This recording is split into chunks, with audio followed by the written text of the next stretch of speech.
Welcome to Missing the Mark, where we look for meaning in strange places. I'm Christopher.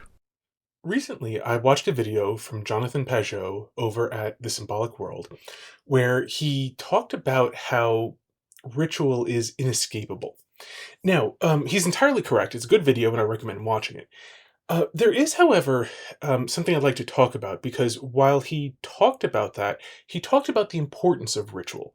And he didn't talk about that very much. It was just in service of his point about how ritual is inescapable. But he really didn't emphasize it nearly as much as I would like, which is fine because that's his video and his purpose. But so I'm making this video in which to do that. So the thing about ritual, and he didn't quite define ritual, but I think he just sort of implicitly defined ritual as some sort of pattern to which one's actions are symbolically reflecting, basically. And that's not, he didn't officially give that formally, and I don't think he would, because the thing about ritual, to really be ritual, is it has to be a shared pattern, a pattern understood by the people participating in it as that sort of pattern. It doesn't have to be very, it doesn't have to be very consciously understood. It doesn't have to be very formally understood, but both do have to recognize what's going on, and both have to intend to use that same pattern for it to be a ritual. So to use the example of a greeting, you have a ritual greeting like hello, hi. There are variations on this. You don't have to use the identical thing, and ritual doesn't require that there be no options. In point of fact, something if you look at the actual Catholic ritual books that a priest will use during Mass, they often have several, for any given day, they'll have several different things that the officiant can use at his discretion. And then there'll be mandatory sections and so on. So the nature of ritual is not that the thing is laid down word for word, but that it is a recognized pattern both know. And here's the thing about why this is so important, because Jonathan talked about how if you try to not use the standard rituals in social interactions, it'll go very badly. If you just sort of do whatever you feel like rather than recognizing the cadence in which things are supposed to go, even at something like a family dinner, you're going to get along fairly badly with the people there. And that's true. It's entirely correct. But even more than that, that's true for relatively... the examples he used were of relatively trivial things to highlight the ubiquity, I think, of ritual. And it's a very fair point, because ritual is fairly ubiquitous within human life. But if you go to sort of the more extreme portions of human life that don't happen so often, this is where ritual becomes even more important, because you can get along without ritual in relatively trivial things. People are fairly adaptable. The ritual smooths this over. However, if you're very skilled, you can get by without engaging in rituals and just sort of figure things out and communicate your meaning, usually with more effort. Good place to see this, by the way, is anybody who's not familiar with the culture who's in it and speaks the language, at least a little bit, but not necessarily very well. So anybody who's like a tourist or something like that, when they're visiting someplace, they don't know the standard rituals. They don't engage in them correctly, but they can muddle their way through anyway. And especially when people recognize the person just doesn't know sort of the standard rituals for how to do things, then, they'll help the person out, and you can make that sort of reaction work. But if you look at the big events in life, things like births, deaths, marriages,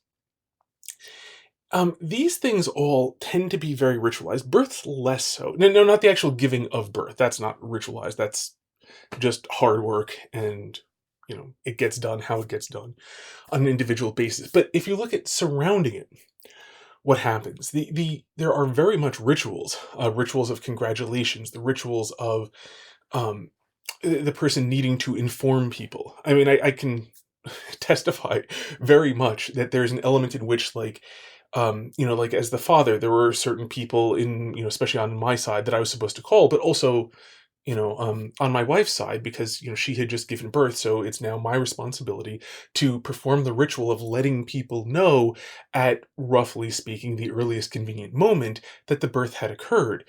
There are other things too, the ritual of congratulations, the rituals for birth, especially in modern American culture, are not very well formulated. You sometimes see these things in like cartoons or whatever. I think one of the classic that I can think of is the father handing out cigars to everybody. Never actually seen a live human being do that one, but it's an example of what would be a ritual. And more um, a better example, I think, would be if you look at things like a death and you have a funeral followed by an interment. And this is a highly ritualized activity, at least within a religious context. I actually had to do a little bit of research for a book I was writing on how it looks like in a secular context. And the answer is whatever they want to crib together from wherever, whatever they come up with. Um, and the research I did suggested they sort of ape some of the rituals of whatever culture they're in, but don't have a whole heck of a lot. But in a religious context where these rituals have been worked out over the course of centuries, the things involved in a death are very highly ritualistic because it's a very for two reasons. One, it's a very significant event, and two, it is a very emotionally charged event where it's really hard to think through things very carefully. And so the ritual serves two purposes. One is to carry you through when you're tired, and as a person who's grieving, you're dealing with your grief, and so thinking through all the things to take care of is really hard. But if there's just a set ritual that you've seen many times for older relatives where you weren't the main one grieving, now you can sort of automatically go through this thing you've seen many times and it carries you through. And much more significant, and we'll see this in a moment when I talk about marriage, is that these rituals let you fall into the great mass of humanity. That when the really, really significant events of life occur, we are at our least unique and our most general. Things like being born, things like marrying, things like dying. These are the things where a human being is sort of maximally like all the other human beings in their species. And so it's the time when you have the most gravity, or gravitas, if you like that word. It's the time when things are most significant if the things that are particularly you disappear and the things that are just common to humanity are brought to the forefront. In you being personally less prominent, you are being much more significant because you're being a member of that great mass of humanity that has buried billions of relatives, that has birthed billions of children. And the place I think that one can most see this is in modern American marriages, weddings rather. I mean, now there's sort of a twofold problem because in modern America there's when you're outside of the religious context, there's this big transition going on, but it's especially confounded by the fact that in America, weddings mean approximately nothing. Secular weddings, I mean approximately nothing. A secular wedding is basically two people who have already been boinking each other for some amount of time, calling together a whole bunch of people to inform them that they intend to continue boinking each other until such time as they're going to discontinue that practice. That's it. That's the total significance of what's going on. They're saying like, hey, we've got a good thing going. It's going to keep on going. We hope for a long time, but it'll keep on going until it stops. That is what a modern American wedding is fundamentally. So it has a number of problems because that's not the sort of thing you would bother calling everybody together for.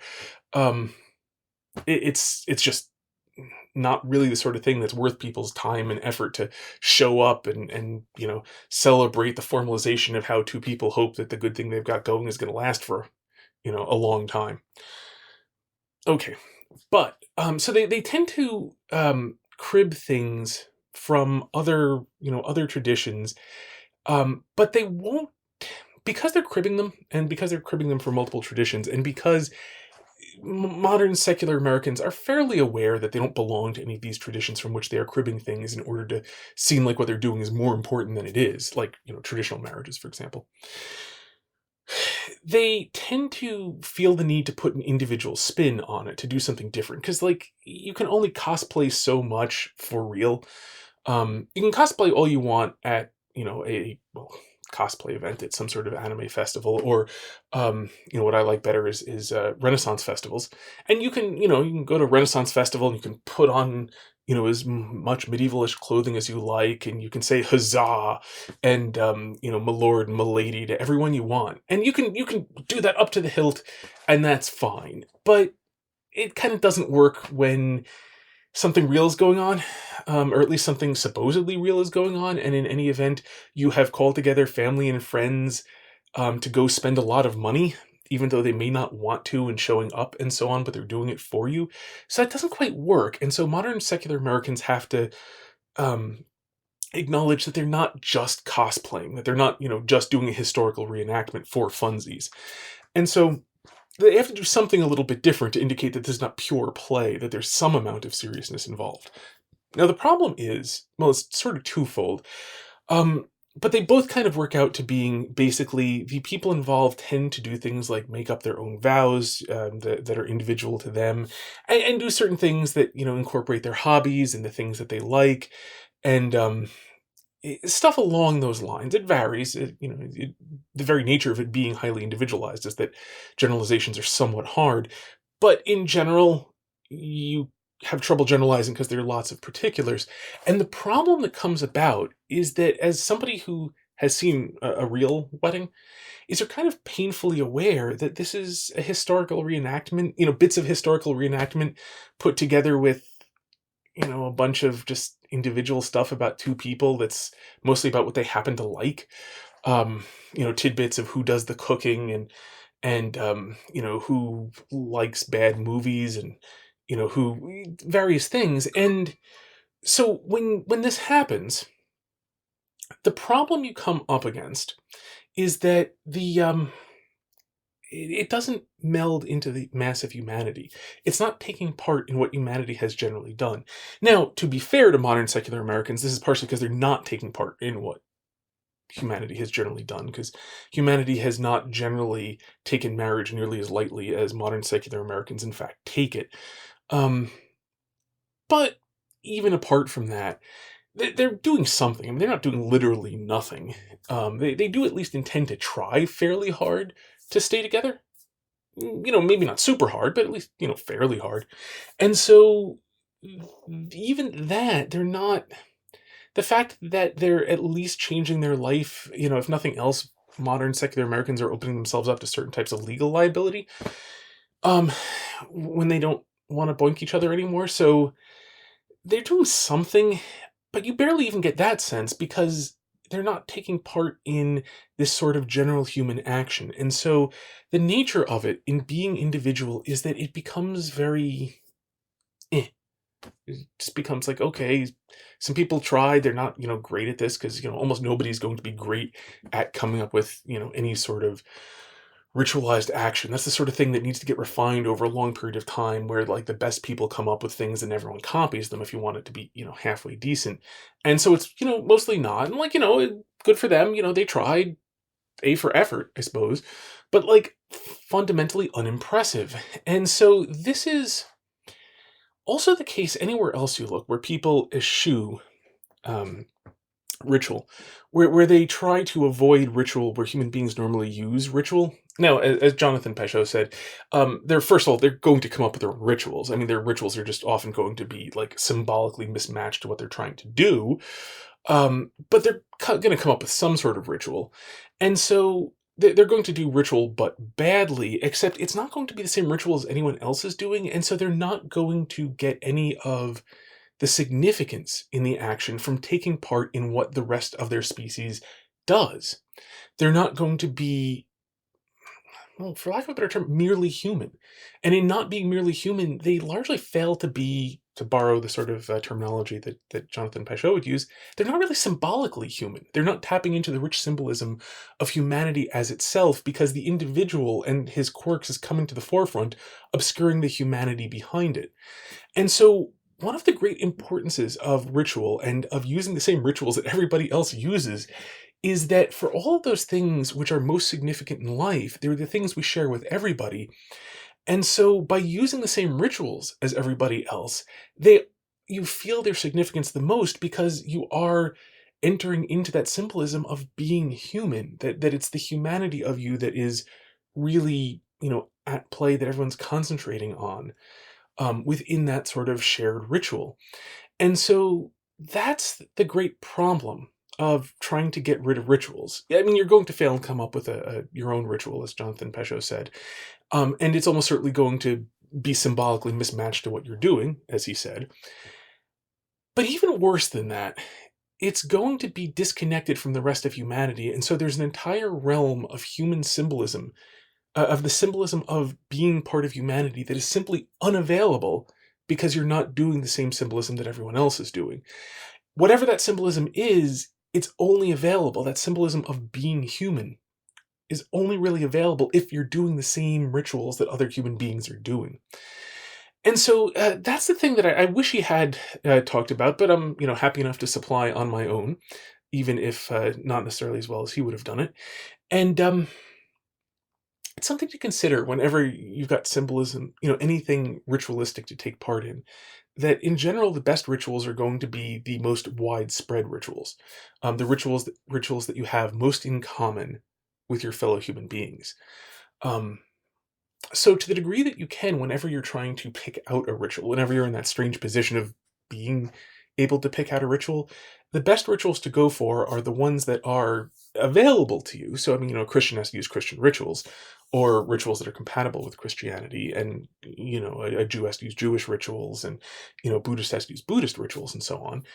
But to the degree that a ritual is available to you in that sense, the best rituals are going to be the most traditional ones because they're the ones that connect you to humanity and so bring about that symbolic connection of how you are part of this amazing creation of God called humanity. Um, and so it brings out the human aspect rather than the individual aspect, which is in all of those great moments of life, the thing you most want, because it's the thing that's really going on. So, until next time, may you hit everything you aim at.